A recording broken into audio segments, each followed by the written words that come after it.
Hey there, freaks! Welcome to the project. I'm your host, Clark Macbeth, and since spring is around the corner, I decided, maybe with the knowledge I've obtained with, being alive, that perhaps the time has come for my 32-year-old millennial ass to share some wisdom for everyone else. Computers are what you make them. They don't do anything unto you that you haven't already done to them. But one thing they can do is make crunching the numbers a hell of a lot easier. They absolutely can do that. So, what does that have to do with cleaning your room? Is this just some philosophical mumbo jumbo in order to... No, it's not. It really is not. You can absolutely use numbers to clean your room, and computer science is all about numbers and the machines that calculate them. In fact, this very face you are looking at in this very video, this bedroom, this background, this screen recording, it's all just numbers. It's all just calculations. It's all just a snapshot of time. It's data, and that's it. But what is data, anyway? It's a word you hear a lot, but what does it mean? What does that word mean? Data. And also, isn't it part of a process or something that you might have heard about in school a few times? Well, yes. Yes, it is. What data is a piece of information. Not all the information you need, but a piece of that. When I record a video in this weird, wacky way, what the computer is doing. And you know what? Let me do a bit of a flex, a fast fetch of the system information. When this machine is recording, it's taking that down as electrical pulses, as ones and zeros, ons and offs, over a given period of time, and then it is putting all of that together with the processor, which will then instruct all the parts and pieces to do what they need to do for sight, for your screen, for your sound, and mine as well, because I'm looking at, like, this monitor here. I'm looking at the built-in when I'm recording, and there's another monitor, and if I look in this direction,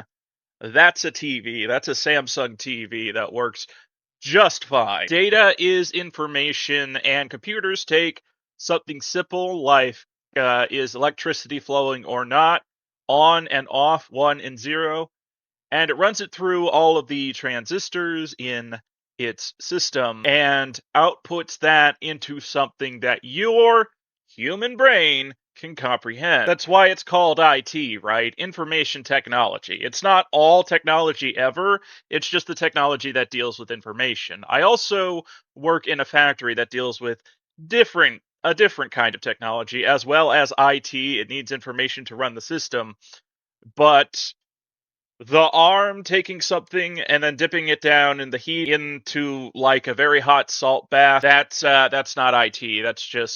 That's a machine. There's really no term other tech. An electric motor, that's not IT. That's just tech. So how can information clean your room? I mean, you could just do it, and some of you goodies might not even need to. I mean, that might be the very reason you're watching this video right now. But if it's not, well, I encourage you to stick to the end, while I show you how information can be used to make a huge mess disappear a lot faster than if you didn't use a spreadsheet. That's going to be one part of this, but this really is the best way to show you how you can process your own surroundings in a way that is similar to how a computer does it. So I am going to open up a blank worksheet and put this all up where you can see it. So data is information, right?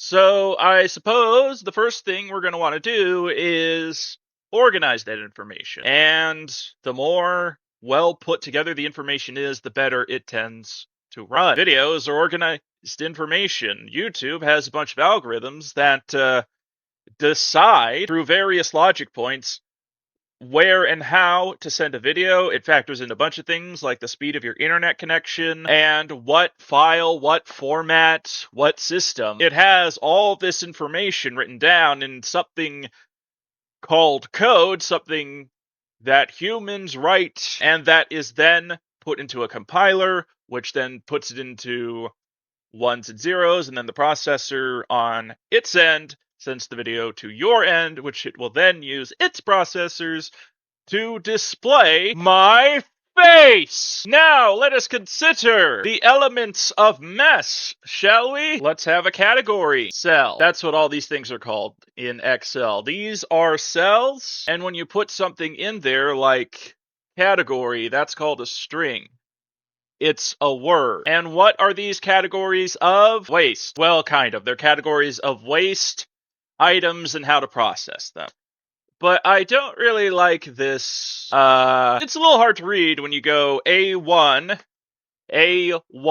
category, and then just go down the list and, you're all like, recycle, trash, fabric, thrift. So here's what I'm gonna do. I'm gonna go back to A1 here, and I'm gonna hit Control B. Wrong button. I accidentally hit Control V, so I'm gonna hit Control Z, and then Control B. There we go.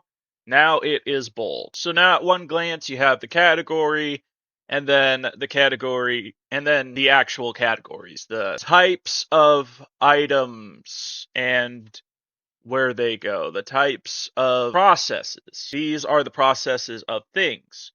But before you do that, though, you kind of got to get them all together now, don't you? So for now, I am going to remove the rest. Trust me, bro, this is going to be important later. And go to column B, row 1, and put a different kind of information. Your room, your studio, your pad, your apartment, oh yeah, this can scale out to a whole house even, might have so much recyclable junk that can just go into that thing that goes on the curbside, or however you guys do it where you live, that it would take more than one container. It could be a garbage bag, it could be a box, but it could be such a massive mass that it's going to be in multiple things that need to be put together, ready to put into the bin.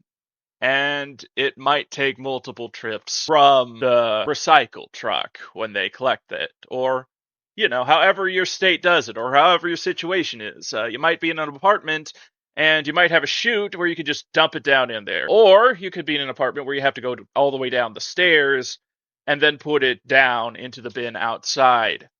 And as you're cleaning, you're just going to have containers. That's going to be this category here. This is going to be containers. And just today, I ended up with multiple recycle containers because I was doing the recycle not just for this room, but for the house as well. And I wound up with R1, R2, and R3. So here's what I'm going to do with this data. I'm going to go into this box here, and when I pull it down, it's going to copy recycle. So now we have containers 1, 2, 3 with category recycle. You go from vague to specific left to right, usually with the spreadsheets. Ah, yes, but there were 2 different kinds of containers, right? So here's what I'm going to do. You'll notice it copied and moved that there, and this is just an ergonomic thing, but I did that knowing full well that I'm going to delete this part. I hit the delete key. I do believe you can also right-click and do remove cells just like that. By the way, this is the open source program Calligra Sheets. You can also use LibreOffice Calc, Google Docs, Excel, whatever program is at your disposal, it's gonna work pretty much the same. So containers are in the C column, but in the B column, what I want to do is just have just a little description of what it looks like from the outside, right? So type is going to be in column B, and the program noticed a pattern. Calligra Sheets did. I'm not sure what how other programs will work, but A, B, C, everything here in row 1 is going to be emboldened. It's going to put that in bold text. And from my memory, and from looking, paying attention, and fixing this R3, R1, R2, R3, I'm going to tell you what type of container. Again, with spreadsheets, you want to go from vague to specific. And once you label the containers themselves, that's about as specific as you can get without having blank cells. I am going to put one more column here and show you what I mean when it comes to having columns with blank cells. But yeah, R1, bag, R2, bag, R3, a box. That has just boxes in the box. It's all the cardboard. We live in a very box economy right now. The box man is in charge of things, and I would argue he's in charge of too much. You Zoomers probably know what I'm talking about and still watch Cartoon Network, right? I hope so. Whereas my millennial ass is stroking my chin and going, okay, how do we turn this box man into the box ghost? Recycle isn't the only kind of waste I did today, though. There's also trash. I had that in a bag, and I labeled that T1, and I'm putting that in the past tense for a reason. And let's see, as far as I'm concerned, I have fabric, 2 fabrics actually, and that's bag, F1, F2. One of those are in my car, and one of those are in here because I have a bag of shoes. That needs to go in my car, but there's still some other fabric stuff I want to get rid of before I do that. Before I get there, though, I am going to cut this and move it there because there is one other type of information I want to put into this spreadsheet, this sheet of information that looks pretty well organized. I am going to put in the process where these things are going to go. And curbside blue and curbside black are going to be the 2 containers that the bags and boxes of recycle and trash are going to go in. If it was even worse, I would have done curbside black for some of the recycles, because that would have otherwise taken several months. Another option I have, because I live in Minnesota, in the metro region, is I can go to Hennepin County Recycling and dump my recyclables there. A lot of people do that with cardboard boxes. They also put in some e-waste items. Yes, the government of Hennepin County, Minnesota does have a place. It actually has several places where you can take your recyclables and they will distribute them where they need to go. They'll take the recycle truck. You can just drive.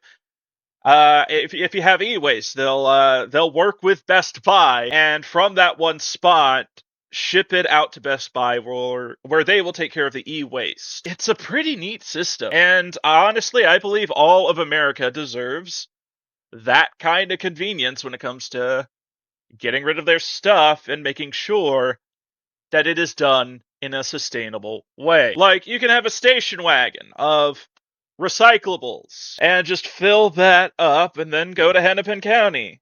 Awesome. You still have to follow the rules of your waste company and Best Buy and every other business that's signed up to get this junk put together, but it makes things a hell of a lot more convenient and just a little more efficient.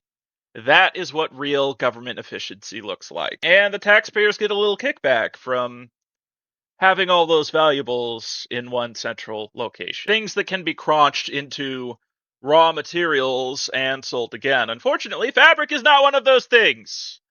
Goodwill did not sign up with Hennepin County. I think they could if they wanted to, though, but as far as fabrics, bag, process, Goodwill, Weiss, and I mean, moral ambiguity aside, Goodwill is the first job I ever had, and I'm in a better position now than I've ever been in my life, and it wouldn't really have happened if Goodwill wasn't my first employer. But also, the stuff they don't sell gets recycled into other fabric. And like 90% of it goes there, and yeah, pretty sweet. And as long as you wash it before you donate, for every bag, it's pretty much guaranteed that at least one thing is going to be sold by Goodwill and reuse. I love the store. I love the company. It is a great first job for a lot of people, and I understand the controversy of the sub-minimum wage for disabled employees, but fun fact, I live in Minnesota! That's not a thing here, so I don't have to care. Also, if you double click the column like this, it's going to autofill it to the biggest one. So now, at a glance, on this spreadsheet, without having touched anything yet, I have a process in my mind, and I know what to do, and it's not going to feel so physically exhausting with this knowledge beforehand. I have 3 recycle, I have 2 fabric, I have 1 trash, or I had 1 trash. I'm already done with that, though. So I can take row 5 and delete it. So I have an empty row here, and I'm gonna keep that. The trash is irrelevant data now. I don't have to think about it anymore. I put it in the black curbside. It's done. But you know what the most important piece of data in any project is? Any experiment? Anything? It's going to be in all of them. This type of information, this exact quantity of data that can only be used once. I am, of course, referring to date time. And yes, I do put that as one word, even if I don't have date and time, and it's just the date. Sometimes I've remembered the time and want to put it down, and sometimes I don't. So for date time, I have 2025-02-08. This is just a little stamp to remind me of when I started this, and Calligra Words localize this information into the least formal way you can possibly present it in America, except when I do that, it's going to go in sequential order, so it would be better if I Control-C, copied this data, and Control-V, and Control-V. February 8th, 2025, or 25, you get the gist of it, and Y2K's passed. It's going to know the difference between 2025 and 2125. But you get it at a glance, right? We're a quarter way through the century, more than a quarter way through the century, and you get it. You know the difference between 25 and 89 still. And then there is the fabric bags that are going to go to Goodwill. I'm just gonna 2025-01. Those it's ISO. They mean the same thing to Calligra Words, but these are not strings. These are specific pieces of information. These are numbers that can be taken and calculated. The problem is, in America, there's no informal way to say, I don't know the day, just the month. I don't know exactly when I put the fabric waste stacks together. And by stack, I mean just thing put together. Work to do later collected is what I call a stack, and it's always a good idea to keep track of your stacks, Jack. But for these two, I'm going to go with the Fermi estimate of 120. If it's a little off, I don't care.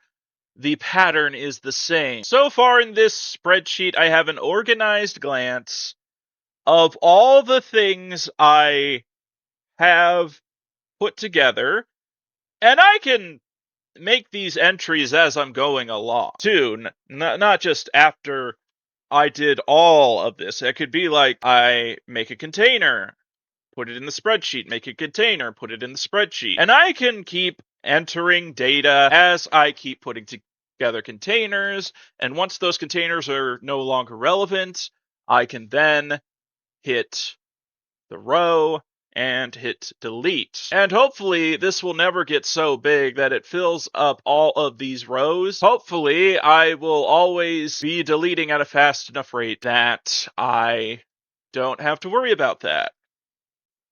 But at least now, ahead of spring, I can tell at what glance what I need to do and where to put all the junk. And I could probably kick this all to the curb in one afternoon. And also Goodwill.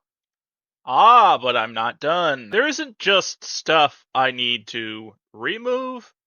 There's also stuff I need to move, to organize, to put back in their proper spot. So that's another value I need to assign. Might as well throw that in the spreadsheet as well. So now we have an operator. Well, a series of operators that are put together to make an operation. An operator is something like add, subtract, multiply, divide.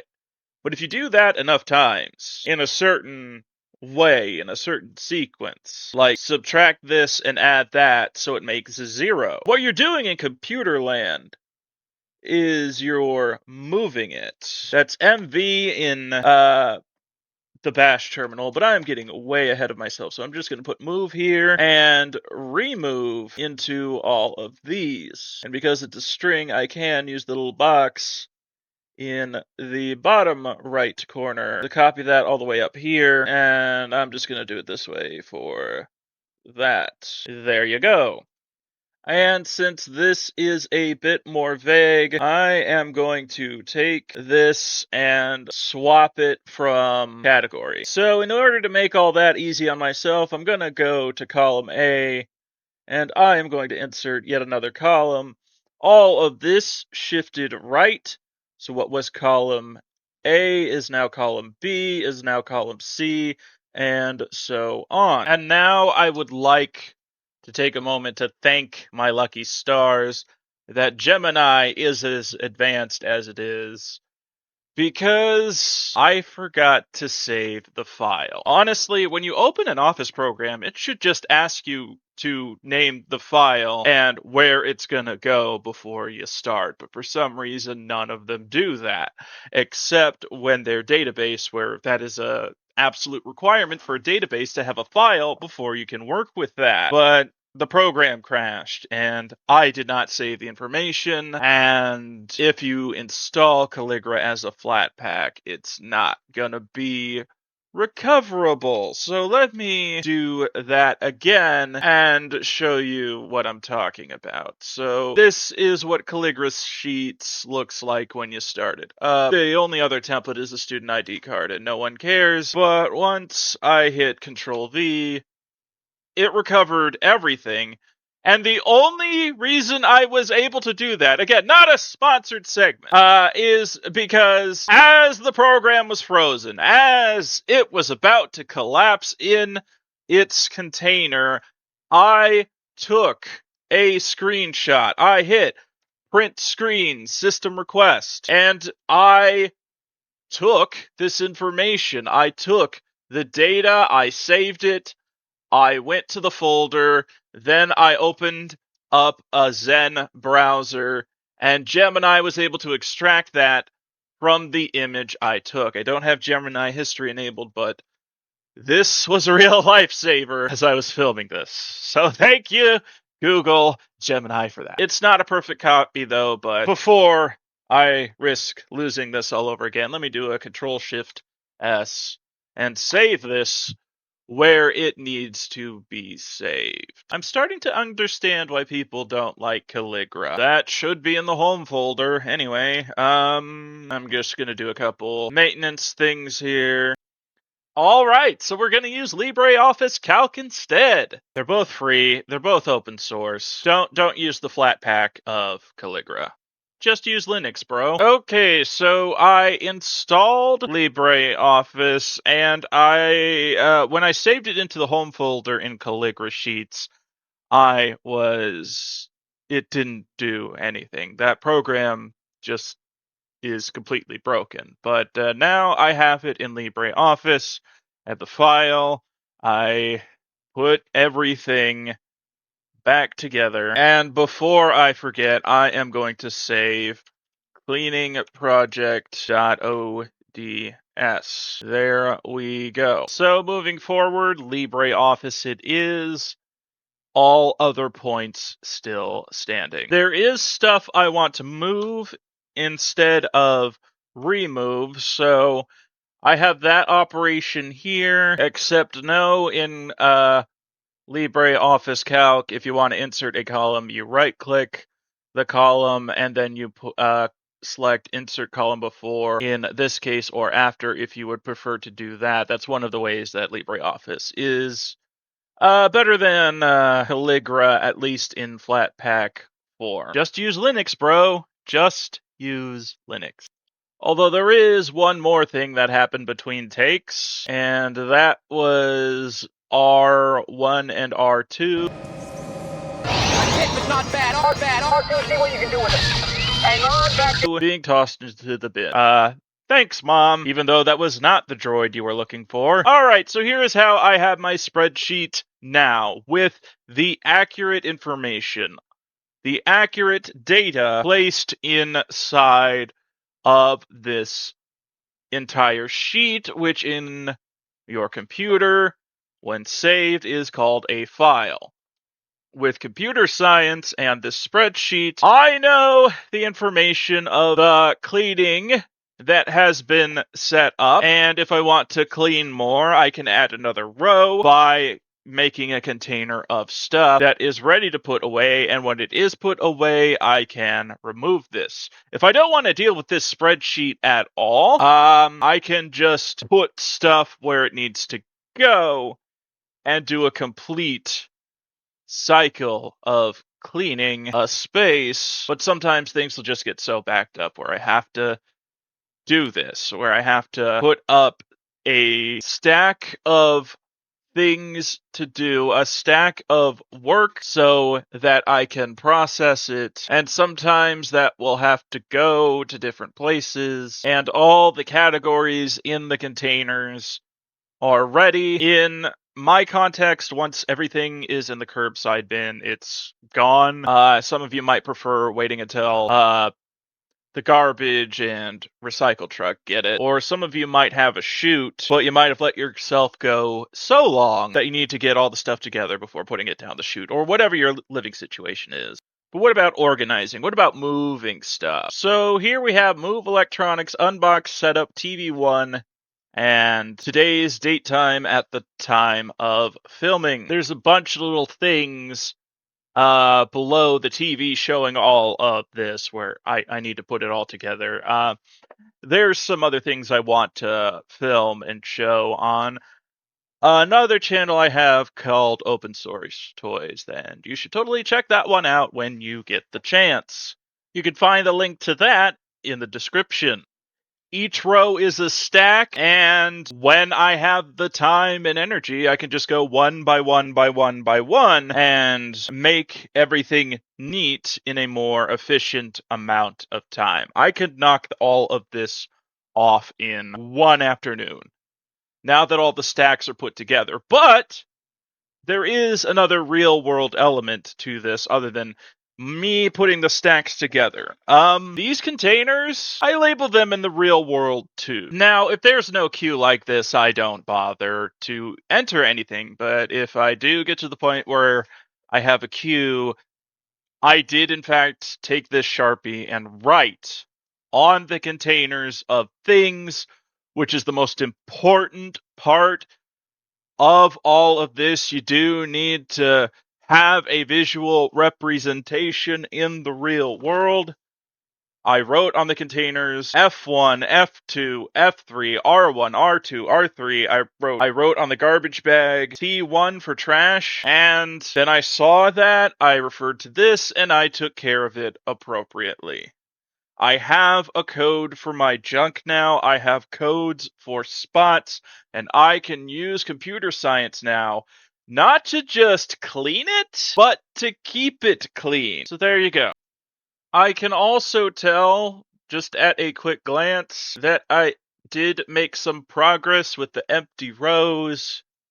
And also, there is one more thing I want to add here. The number of stacks, and that's going to be 1, 2, 3, 4, 5. Unfortunately, this is not automated. And now that makes me want to do some programming. Sorry, let me just format paint this real quick. And paint, and paint. And cut and paste because we want some detachment here. Yes, I am going to take all of this information and I'm gonna make a friendly computer program for that, so stay tuned for that. That's gonna be on my other channel, Open Source Toys. Again, that's gonna be in the description, but that's where I'm gonna leave it for now. Thanks for watching, and as always, subscribe if you like, and share if you care. Good night, Dr. Peterson.